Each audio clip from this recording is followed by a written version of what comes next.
sore Bu Ida, selamat sore teman-teman semuanya. Mohon izin pada kesempatan sore hari ini kami akan mempresentasikan tugas dengan tema The Intrinsic Toxicity and or Side Effect of Herb Abnormal Therapeutic Dose.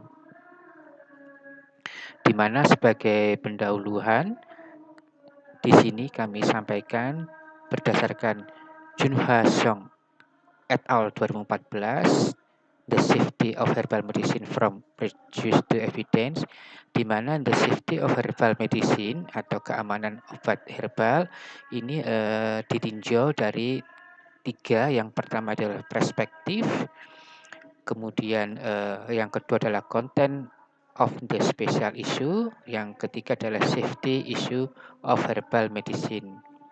Untuk perspektif ini ditinjau dari interaksi obat herbal dan peraturan yang dapat menjamin keamanan obat herbal.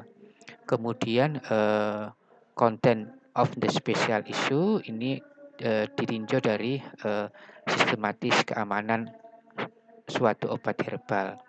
Kemudian yang ketiga ini adalah safety issue of herbal medicine. Ini dilihat dari 4 kajian. Yang pertama itu adalah herbal medicine is drug not food. Kemudian di mana ini adalah herbal, ini adalah obat, bukan suatu makanan. Yang kedua adalah the relative property of herbal medicine safety, di mana di sini semua obat ini pasti memiliki efek samping. Kemudian yang ketiga the complexity of herbal medicine, di mana ini yang jadi topik kami. Kemudian yang keempat weak basic research in safety of herbal medicine, di mana di sini dinyatakan masih perlu ditingkatkan lagi riset atau penelitian-penelitian tentang obat herbal. Kembali ke the complexity of safety of herbal medicine, di mana di sini ditinjau atau dikaji dari intrinsic toxicity, kemudian external toxicity, kemudian wrong indication, dan health drug interaction. Di mana untuk intrinsic toxicity ini adalah toksisitas intrinsik secara langsung dari beberapa tanaman atau simplicia pada dosis normal atau overdosis. Sebagai contoh di sini ada dari efek samping ephedra, Aristolochia aconitum, di mana tanaman tersebut dapat menghasilkan toksisitas pada manusia. Kemudian di sini ada external toxicity. External toxicity ini kontaminasi dengan logam berat, kemudian pemalsuan simplicia atau kesalahan identifikasi, atau juga kesalahan penyiapan bahan baku. Untuk wrong indication, ini adalah kesalahan indikasi, misal mawang, di mana mawang ini di Cina untuk pernafasan, tetapi di tempat lain ini mawang digunakan sebagai suplemen untuk menurunkan berat badan. Kemudian health drug interaction, yaitu interaksi obat, di mana diketahui banyaknya zat aktif, ini akan meningkatkan kemungkinan interaksi pada obat atau antar obat.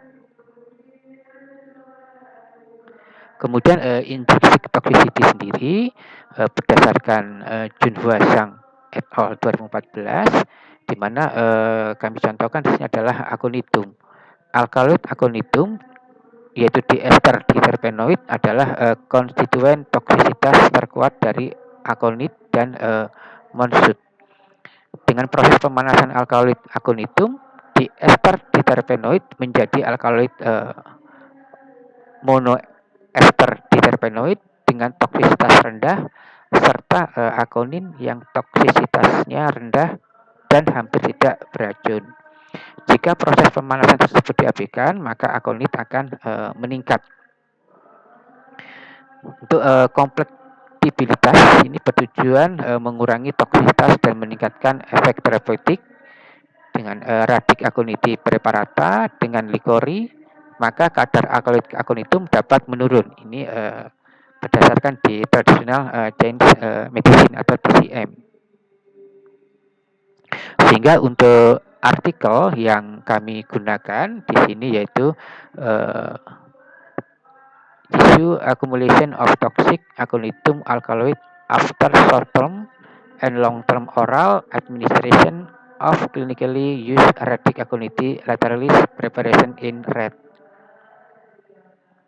Sebagai outline di sini kami yang pertama adalah pendahuluan, kemudian bahan dan metode, yang ketiga dosis, yang keempat kesimpulan, serta rekomendasi. Sebagai pendahuluan di mana di TCM atau tradisional Chinese medicine atau TCM ini salah satunya adalah ada root of Radic Aconiti lateralis yang dikenal di sana dengan nama fusi. Seperti gambar yang kami kutip dari internet, kurang lebihnya seperti ini. Kemudian fungsinya di sini adalah sebagai kardiovaskuler, artritis rematik, bronkitis, nyeri, dan hipotiroid. Dengan dosis oral yaitu 81,8%, ini diberikan dengan dosis 5 gram per orang per hari. Kemudian peneliti juga menyajikan kurang lebih 9,1%, ini diberikan dengan dosis 10 gram per hari per orang. Dan sisanya yaitu 9,1% juga ini dengan dosis 15 gram per hari per orang. Ini kami review dari jurnal Xiaoyu Ji et al. 2019 dengan judul Tissue Accumulation of Toxic Aconitum Alkaloid After Short Term and Long Term Oral Administration of Clinically Used Radic Aconiti lateralis Preparation in Rat. Adapun dalam tanaman tersebut alkaloid yang beracun di sini ada 6 kurang lebih, yaitu yang di golongan DDA di ester diterpenoid alkaloid itu ada aconitin yang disingkat AC selanjutnya, kemudian mesaconitin yang disingkat MA, ada hipoconitin. Kemudian yang di MDA monoester diterpenoid alkaloid itu ada benzolokonin atau BAC, kemudian benzil mesokonin atau BMA, dan benzil pakonin atau BHA. Sebagai bahan dan metode yang ada di jurnal tersebut yaitu menggunakan tikus jantan dewasa spraguedevli dengan bobot 200 sampai 220 gram. Kemudian granul Heiss Hunpian atau Paufupian ini menggunakan dari Pura Farm Hong Kong. Kemudian keenam alkaloid toksik yaitu aconitin alkaloid yang mengandung aconitin, hipaconitin, mesaconitin, benzil aconin, benzil pakonin, dan benzil mesakonin, serta berberin HCl sebagai standarnya ini diperoleh dari atau menggunakan dari Sigma Aldrich. Metode yang digunakan fusi direbus dengan air panas, kemudian dipanggang dengan penambahan garam sampai warna hitam, sehingga disebut Heiss Hunpian. Kemudian yang kedua dipanggang dengan pasir hingga mengembang dan sedikit berubah warna, disebut Paufupian. Sebagai hasil di sini dapat dilihat bahwasanya sesuai dengan grafik di sini antara Heiss Hunpian dan Paufupian berdasarkan kandungan 6 alkaloid toksik dalam 2 sediaan fusi dengan dosis toksik alkaloid 30 gram per kilogram, di mana Heiss Hunpian pada tikus BMA ini mempunyai konsentrasi 1814 mikrogram per kilogram, Kemudian pHa yaitu 321 mikrogram per kilogram. Kemudian untuk BAC-nya itu adalah 254 mikrogram per kilogram. Kemudian HA-nya itu adalah 6,61 mikrogram per kilogram serta AC 0,39 dan MA-nya 0,38. Itu adalah untuk Heusfunpian. Kemudian untuk Paufupian di mana BMA-nya, Paufupian ini yang warna abu-abu, ini adalah BMA-nya adalah 1430 mikrogram per kilogram. Kemudian BAC-nya adalah 227 mikrogram per kilogram. BHA-nya adalah 150 mikrogram per kilogram. HA-nya adalah 0,07 mikrogram per kilogram. MA-nya adalah 0,05 mikrogram per kilogram. Dan untuk AC-nya Paufupian ini tidak terdeteksi. Ini adalah tabel comparison of dose normalized toxic alkaloid.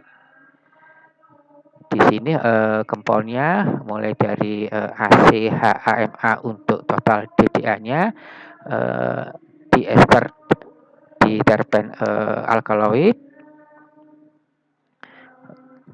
kemudian di sini BAC dan BMA untuk MDA-nya, di sini dicek untuk livernya, kemudian urin dan lain sebagainya, di mana kandungan alkaloid toksik yang dinormalisasi dosis di setiap organ digunakan untuk perbandingan biodistribusi alkaloid toksik antara dua preparat fusi yang berbeda, yaitu tadi adalah Heusfunpian dan Paufupian. Ini adalah tabel comparison-nya.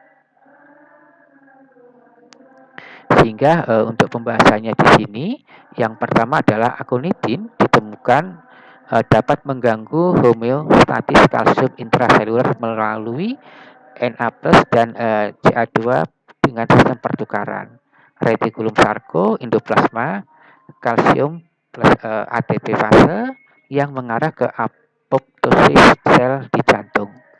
Kemudian disampaikan juga bahwa beberapa kasus keracunan terjadi setelah konsumsi Heusfunpian bahkan pada dosis dalam kasan terapeutik 3-15 gram per orang per hari. Untuk konsentrasi DDA alkaloid beracun dalam plasma dan jaringan jantung telah ditemukan berkorelasi positif dengan toksisitas jantung setelah dosis tunggal fusi pada tikus. Kemudian dalam keracunan klinis pasien mengalami serangan akut waktu setengah jam hingga beberapa jam setelah mengkonsumsi fusi dengan efek utama pada kardiotoksik dan neurotoksik. Sehingga di sini kami dapat menyimpulkan dari telaah jurnal tadi bahwa metode LC-MS digunakan secara optimal untuk penentuan kuantitatif 6 alkaloid beracun mulai aconitum, hipoconitin, mesaconitin, benzylaconin, benzoylpaconin, BMA dan spesifik dan sensitif untuk biodistribusi pada tikus, di mana yang tertinggi pada alkaloid BMA. Yang kedua, adanya kecenderungan yang tinggi senyawa alkaloid beracun terdistribusi ke hati dan ginjal dan terakumulasi signifikan setelah pemberian jangka panjang. Untuk prosedur pemrosesan dan zat yang berbeda yang dilakukan selama decoction atau dekok, perebusan dan roasting seperti pasir dan garam. Kemudian kontrol kualitas pada kandungan DDA sangat penting untuk menghindari toksisitas yang diinduksi fusi. Diperlukan waktu rebusan yang cukup dari ramuan mentahnya fusi tadi yang memungkinkan hidrolisis di ester diterpenoid alkaloid atau DDA yang efektif menjadi monoester diterpenoid alkaloid atau MDA. Perbandingan kandungan alkaloid toksik yang dinormalisasi tadi dengan dosis 10 mg yang berbeda pada 2 jam setelah pemberian dosis tunggal 30 gram per kilogram heusubunpian, dan dosis tunggal 30 gram per gram paufupian. Sehingga nanti diharapkannya tidak adanya toksik.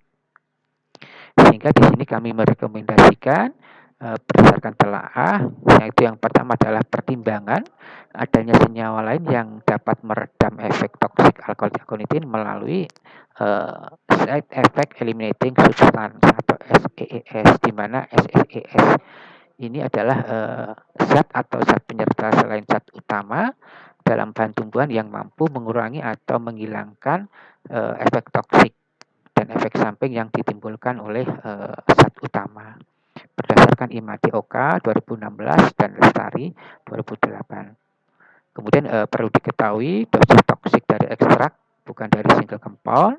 Kemudian melakukan standarisasi dan jaminan bahan baku agar tersiapnya efikasi, safety, dan quality, dan menerapkan quality secara konsisten. Untuk referensinya yang kami gunakan beberapa jurnal tadi adalah Tissue Accumulation of Toxic Aconitum Alkaloid After Short Term and Long Term Oral Administration of Clinical Diuretic Aconitin Laterally Preparation Rate. Kemudian kami juga menggunakan the safety of herbal medicine from produce to evidence. Kemudian kami menggunakan assessing the safety of an Ephedra herba, aqueous extract in rat, repeat dose toxicity study. Kemudian ada review traditional and current methods use potentially reduce toxicity of aconitum roots in traditional Chinese medicine atau TCM. Dan beberapa buku yang kami gunakan yaitu clinical trial dan medical herb and fungi. Demikian yang bisa kami sampaikan. Terima kasih atas perhatian dan mohon masukan dan saran, dan mohon maaf apabila ada kesalahan pada pemaparan kami. Sekian, terima kasih. Wassalamualaikum warahmatullahi wabarakatuh.